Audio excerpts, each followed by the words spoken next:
Halo semua sobat viral, gimana kabar kalian hari ini? Semoga kalian selalu diberikan kesehatan, dan senantiasa selalu dianugerahkan rezeki.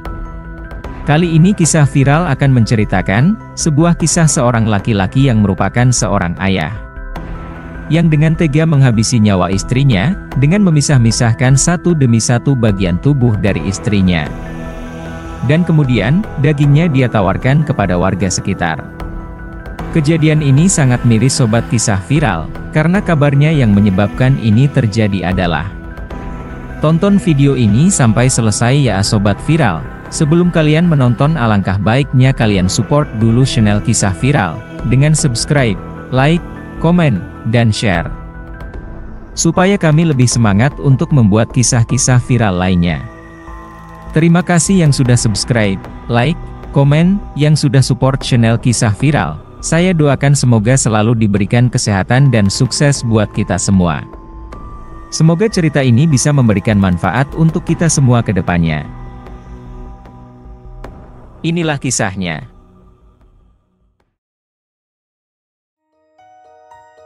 Kisah ini dimulai dari salah satu pedesaan yang masih asri di Ciamis, yakni Desa Cisontrol, Kecamatan Rancah, Kabupaten Ciamis, Jawa Barat.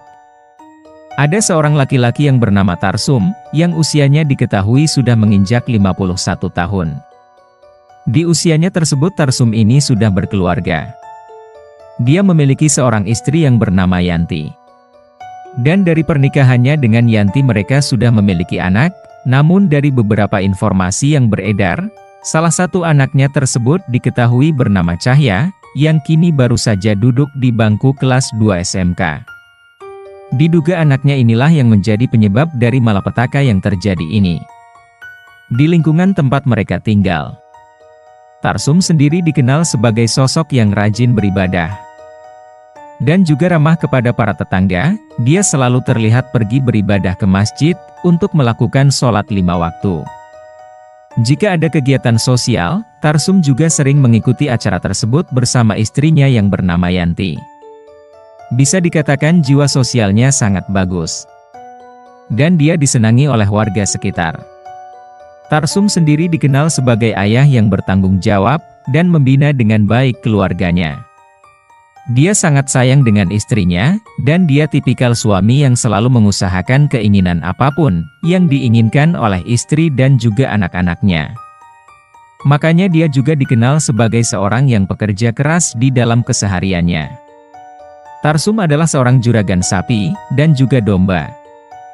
Dia bekerja dengan sangat gigih, apalagi mendekati menjelang hari lebaran kurban seperti ini, sudah pasti dia akan bekerja 2 kali lipat, untuk menjaga ternak-ternaknya, baik ternaknya sendiri maupun yang dititipkan oleh orang. Karena ketika hari raya kurban, sudah pasti semua hasil ternaknya akan diperjualbelikan. Sebelum kejadian mengerikan ini terjadi, keluarga mereka tidak terlihat ada percekcokan keluarga. Mereka terlihat harmonis, dan jauh dari kabar pertengkaran. Yanti sebagai seorang istri sangat setia kepada Tarsum, dia mendampingi Tarsum dalam kondisi apapun. Yanti bersikap sebagai seorang ibu yang sangat penyayang. Meskipun hidup mereka tidak selalu mudah dalam kondisi ekonomi yang pas-pasan. Tapi mereka bertahan selama bertahun-tahun, tanpa adanya masalah serius di dalam keluarganya. Hal ini bisa dilihat dari anak-anak mereka. Diduga anak mereka yang menjadi penyebab di dalam kasus ini, yaitu anaknya yang bernama Cahya. Cahya sebenarnya dikenal sebagai sosok anak yang baik, juga penurut. Mereka mendidik anaknya tersebut menjadi seorang anak yang tidak neko-neko, dan tidak pernah minta yang macam-macam. Makanya selama ini, keluarga mereka terlihat baik-baik saja. Namun singkat cerita, kehidupan mereka mulai berubah, ketika masalah datang menghampiri mereka. Entah karena lingkungan, atau karena pergaulannya di sekolah.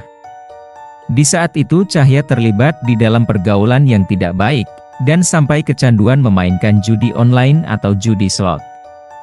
Cahya dikatakan sering sekali kalah dalam main judi online. Namun justru dia tidak kapok-kapok.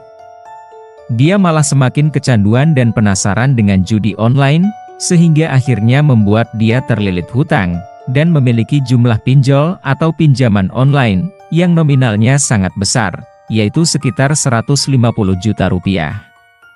Namun di beberapa informasi, sebenarnya ada yang menampik persoalan judi online ini. Cahya yang dikenal sebagai anak yang baik, yang tiba-tiba dianggap menjadi penyebab di dalam kasus mengerikan ini. Ternyata ada informasi yang mengatakan, kalau sebenarnya, Cahya tidak bermain judi online, jadi bisa dikatakan, narasi tentang Cahya bermain judi online, itu masih belum bisa terbukti kebenarannya. Karena sempat juga beredar, sebuah postingan yang menyatakan, kalau Cahya ini sebenarnya tidak memiliki hutang, dan informasi yang beredar di media, dikatakan salah. Untuk Sobat Viral, yang tahu kisah sebenarnya, bisa komentar di bawah, dan kita bisa saling sharing. Kita lanjutkan cerita ini, sesuai dengan apa yang sudah beredar di media. Ketika permasalahan judi online yang dialami oleh Cahya, anak dari Tarsum semakin membuat Tarsum stres. Di saat itu, Tarsum menjadi sangat depresi dan kebingungan. Tarsum tidak pernah menyangka, bahwa anaknya yang dia kenal sangat baik, seperti anak-anak pada umumnya, bisa terlibat di dalam hal semacam itu. Namun apa boleh buat, semua sudah terjadi. Tarsum mulai mencoba mencari solusi, bagaimana untuk menyelesaikan permasalahan tersebut. Namun ternyata, hal tersebut tidak semudah yang dibayangkan. Uang sebanyak itu sangat sulit terkumpul. Apalagi mereka hidup di kampung, dan tidak cuma itu, penjualan ternak mereka ternyata memiliki kendala untuk saat ini. Memang penjualannya belum terlalu laku. Karena semua orang sedang mempersiapkan diri untuk membeli ternak pada hari raya kurban nanti. Hari demi hari dijalani oleh Tarsum dengan penuh keputusasaan. Dia setiap hari tidak bisa tidur dan tidak enak makan di saat memikirkan jumlah hutang yang dimiliki oleh sang anak. Dia mencoba berbagai cara, termasuk salah satunya dia memarahi anaknya, memaki anaknya atas perbuatannya tersebut. Tetapi hal itu ternyata tidak membuat Tarsum lega, dan tidak menyelesaikan apapun.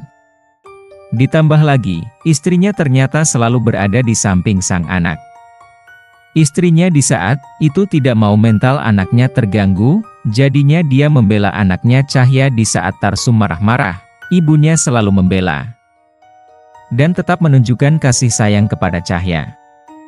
Tekanan ternyata semakin bertambah, ketika beberapa orang mulai datang ke rumah Tarsum, untuk menagih hutang yang dibuat oleh anaknya tersebut. Dengan kondisi tersebut, Tarsum stres yang tidak kunjung hilang. Tarsum selalu memikirkan, bagaimana caranya melunasi hutang tersebut. Karena Tarsum stres dan menjadi tidak fokus, akhirnya membuat usaha jualan domba, dan sapi milik Tarsum lama-lama menjadi bangkrut. Ternyata tanpa disangka, rasa bingung itu membuat Tarsum tiba-tiba menjadi pribadi yang berbeda. Dari kabar yang beredar, dikatakan Tarsum sampai mengambil langkah yang tidak baik. Yaitu dengan melakukan pesugihan, alias bersekutu dengan setan demi mendapatkan kekayaan. Tanpa disadari oleh Tarsum, keputusannya itu ternyata semakin memperburuk keadaan, bukannya mendapat jalan keluar, tetapi dia justru semakin terpuruk di dalam sesuatu yang tidak berguna sama sekali, dan hal itu membuat dia semakin buntu. Lalu, semenjak Tarsum ini mulai percaya dengan hal-hal gaib, yaitu dengan mengikuti pesugihan, di saat itulah mulai ada bisikan-bisikan aneh yang dialami oleh Tarsum. Kondisi kejiwaannya semakin memburuk, dan banyak sekali hal-hal yang dia akui sebagai bisikan untuk melakukan tindakan-tindakan yang tidak masuk akal. Bisikan gaib tersebut mulai menghantui Tarsum setiap harinya, dan bisikan itu seolah mengatakan kepada Tarsum, agar dia mengakhiri hidupnya saja, ketimbang harus hidup dalam kondisi yang tertekan. Lalu dari situlah, beberapa kali Tarsum ternyata mulai melakukan percobaan untuk mengakhiri hidupnya. Untunglah, di rumahnya itu ada anak dan istrinya, sehingga setiap kali dia melakukan hal yang mengerikan itu, istri dan anaknya selalu berhasil menggagalkannya. Semenjak itu, sebenarnya sang istri sudah menyadari kalau suaminya Tarsum sudah mengalami gangguan jiwa. Namun sayangnya, tidak ada penanganan yang serius, tidak ada tindakan medis sama sekali yang diberikan kepada Tarsum. entah karena ketidaktahuan, atau justru terbatas biaya. Tarsum, yang kondisi mentalnya semakin memprihatinkan, di saat itu, tentunya Yanti tidak tega membiarkan suaminya itu berjuang sendiri. Sementara Yanti juga berada di dalam pengawasan kerabat atau saudara-saudaranya, yang rumahnya tidak jauh dari rumahnya Yanti. Kerabat-kerabatnya pun mulai merasa kalau Tarsum perilakunya mulai berubah. Kemudian, sempat meminta Yanti untuk membawa Tarsum berkonsultasi ke puskesmas. Pada saat itu, Yanti dan Tarsum mendengar saran tersebut, dan mereka sempat pergi memeriksakan diri ke puskesmas.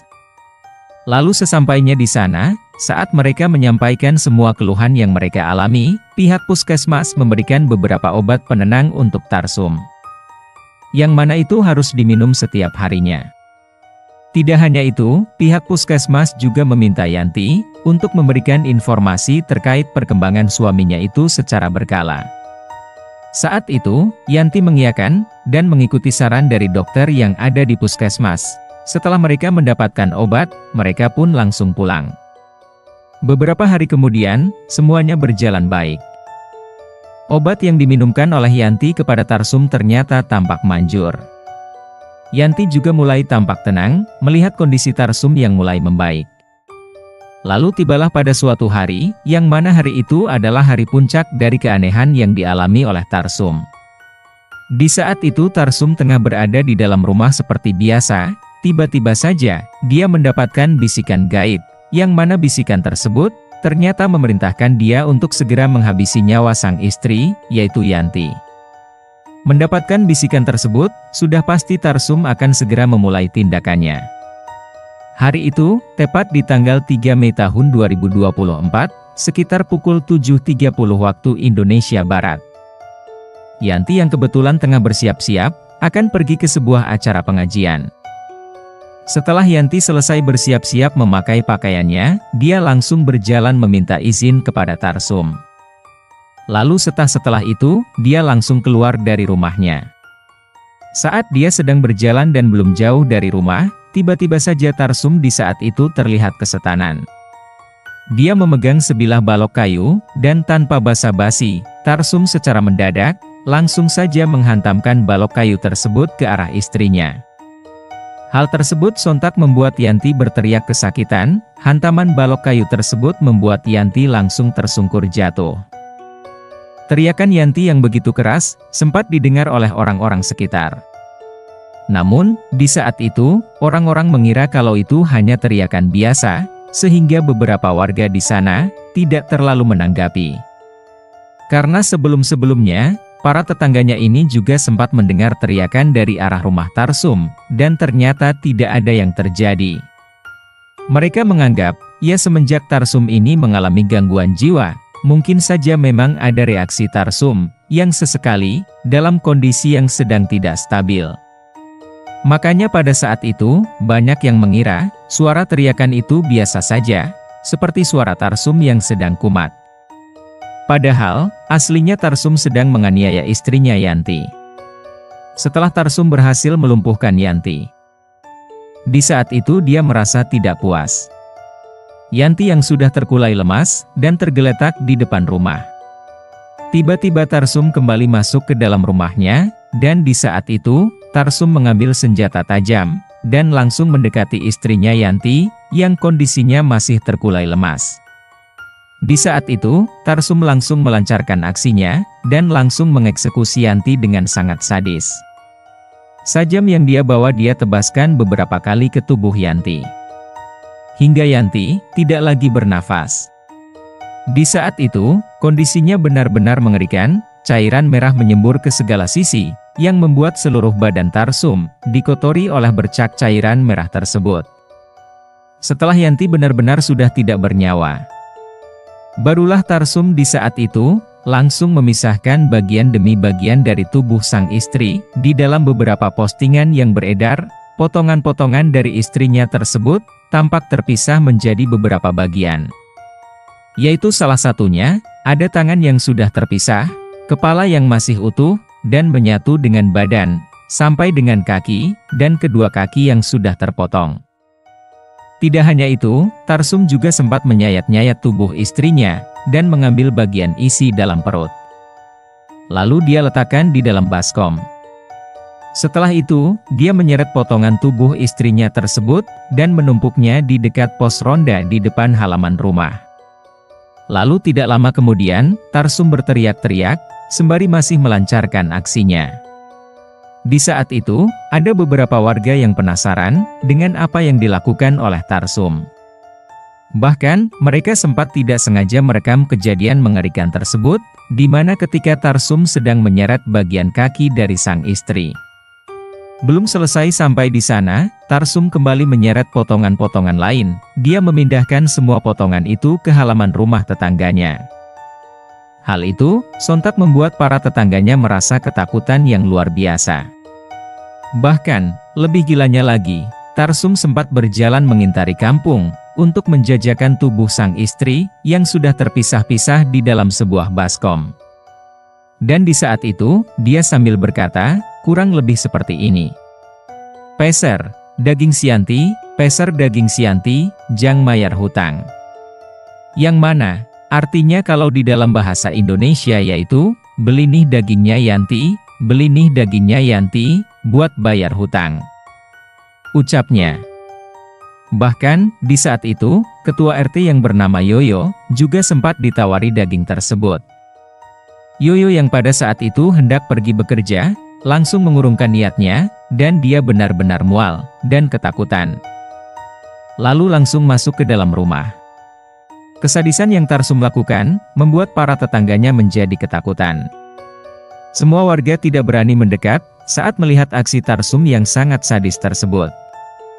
Di saat itu, Tarsum masih membawa sajamnya, yang mana, sajamnya tersebut, memang dia gunakan sehari-hari, untuk memotong ternak. Tapi bagaimanapun juga, kesadisan Tarsum itu harus dihentikan. Warga yang tadinya ketakutan, mulai meminta bantuan polisi dan aparat keamanan setempat. Lalu beberapa warga, mulai memberanikan diri untuk keluar rumah, dan berusaha untuk mengamankan Tarsum. Beberapa saat kemudian, polisi yang mendapatkan laporan dari warga, langsung mendatangi lokasi. Pada saat itu, beberapa pihak melakukan kerjasama untuk melakukan penangkapan terhadap Tarsum, yang dimana masih memegang sajam tersebut. Aparat keamanan dibantu oleh warga berhasil melumpuhkan Tarsum. Mereka langsung membekap Tarsum yang di saat itu dalam kondisi yang sangat bau hanyir. Karena cairan merah masih mengotori seluruh tubuhnya. Tarsum pun diikat pada bagian tangan dan kakinya agar tidak berontak. Pada saat hendak mengamankan Tarsum, pihak keamanan menggotong Tarsum untuk langsung dimasukkan ke dalam mobil dan membawa Tarsum ke kantor polisi. Sementara itu, anak Tarsum yaitu Cahya baru saja pulang sekolah. Dia dikabarkan oleh warga sekitar, kalau sudah terjadi hal yang sangat mengerikan yang dialami oleh ibunya. Yang mana pelakunya adalah ayahnya sendiri. Di saat itu, Cahya langsung menangis, dia berteriak histeris mendapatkan kabar mengerikan itu. Dia tidak menyangka kejadian seperti itu akan menimpa keluarganya. Dia langsung berlari dan mencari keberadaan sang ibu, dan dengan mata kepalanya sendiri dia melihat kondisi ibunya yang sudah dalam kondisi terbagi ke dalam beberapa bagian. Dia juga melihat dengan jelas, bagaimana ayahnya sang eksekutor, berusaha diamankan oleh pihak keamanan. Sementara itu, setelah Tarsum berhasil diamankan, pihak kepolisian kemudian berusaha menginterogasi Tarsum. Namun sayang, pada saat diinterogasi, Tarsum ini seperti dalam keadaan yang tidak waras. Dia seperti orang yang terkena gangguan jiwa, dan sama sekali tidak bisa ditanyai tentang apa yang sudah terjadi. Bahkan, ketika polisi memberitahu istrinya sudah meninggal dunia, Tarsum seolah tidak percaya, dan malah berkata, "Apa ini nyata? Ini nyata ya? Bukan mimpi?" Ucapnya di balik jeruji besi. Maka dari itu, karena adanya perilaku yang tidak wajar, pihak kepolisian masih menindaklanjuti motif dari kasus tersebut. Di saat itu, Tarsum juga terlihat menyakiti dirinya sendiri, dan tidak mungkin untuk dimintai keterangan. Namun pihak kepolisian masih mengamati, dan akan meminta bantuan kepada pihak terkait untuk memeriksa, apakah benar Tarsum ini mengidap kelainan jiwa, atau hanya berpura-pura. Dan di sisi lain, potongan tubuh Yanti yang berserakan juga sudah mulai dievakuasi oleh pihak kepolisian, guna dilakukan otopsi, dan pemeriksaan lainnya. Dan sampai saat ini, masih belum ada kelanjutan, mengenai hukuman apa yang akan dijatuhkan kepada Tarsum, serta bagaimana nasib jenazah dari Yanti istrinya. Bagaimana menurut pendapat Sobat Kisah Viral, mengenai kasus ini? Silahkan tuangkan pendapat kalian di kolom komentar. Semoga, kisah ini dapat menjadi pembelajaran untuk kita semua. Sampai bertemu lagi di kisah viral selanjutnya.